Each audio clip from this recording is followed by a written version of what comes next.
Chapter 8. When Carol didn't come to Sarah's room the next night, Sarah decided to speak to Nadine Boynton, and luckily found her alone in the hotel lounge the next day.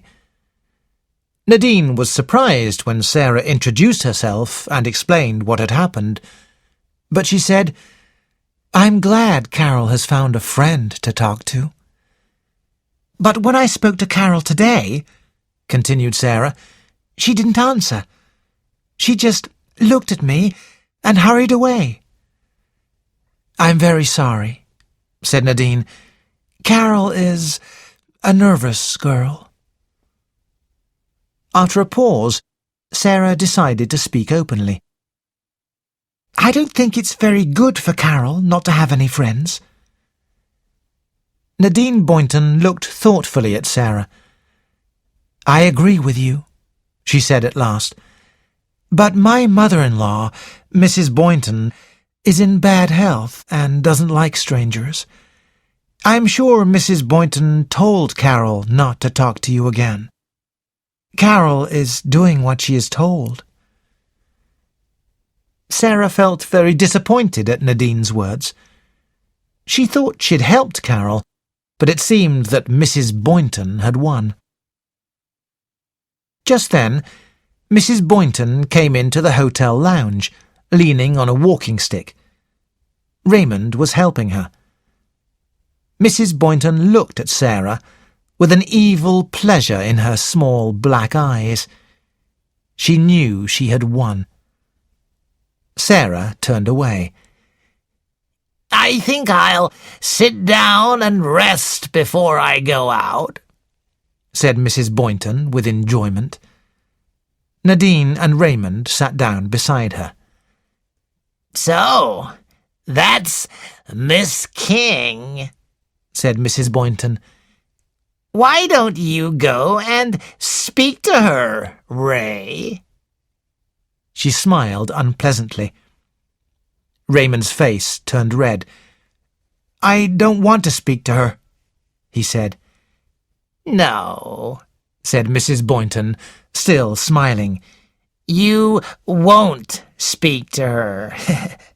You couldn't even if you wanted to." She coughed suddenly.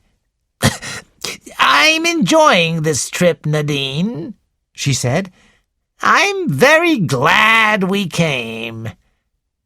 Ray?" "Yes, Mother?" "Go and get me a magazine from that table." Raymond stood up and walked across the room, close to Sarah, who looked up hopefully. But Raymond didn't look at her. His face was white as he handed the magazine to his mother. Very softly, Mrs. Boynton said, "Ah," as she watched her son's face. Then she saw that Nadine was looking at her, and she said angrily, "Where's Mr. Cope today?" "I don't know. I haven't seen him," said Nadine calmly. "I like him," said Mrs. Boynton. "We must see him more often. Would you like that?" "Yes," said Nadine. "I like him too." "And what's the matter with Lennox lately?" continued Mrs. Boynton. "He's very quiet. Perhaps you'd like to live in a house of your own." Nadine smiled. "But you wouldn't like that, Mother." Mrs. Boynton's face turned dark red. "I forgot my heart medicine," she said. "Get it for me, Nadine." Nadine stood up and went upstairs to get the medicine. Then she went into her own hotel room, where she found her husband sitting by the window. "Lennox, we must leave," said Nadine to her husband. "We must get away." It was a moment or two before Lennox answered. It seemed as if Nadine's words had a long way to travel before he heard them. "Do we have to talk about this again?" "Yes, we do," said Nadine. "Let's go away. I can work and earn money. I want a life of my own, with you. Your mother is mad. She doesn't want you to be happy." "But Mother can't live forever," said Lennox. "Her health is bad. When she dies, we'll get our share of my father's money." "It may be too late by then," said Nadine. "Too late for us to be happy. Lennox, I love you. Are you going to choose me or your mother?" "You know I love you, Nadine," said Lennox. "You're far too good for me."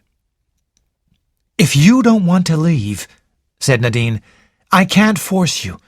But I can leave. In fact, I think I will." Lennox stared at his wife. For once he spoke quickly. "But you can't leave. Mother wouldn't let you." "She can't stop me," said Nadine. "I can do what I want."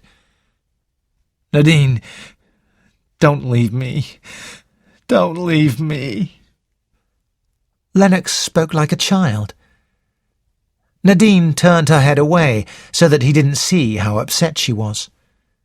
"Then come with me, Lennox. You can." Lennox turned away from his wife. "I can't," he said. "I can't. I don't have the courage."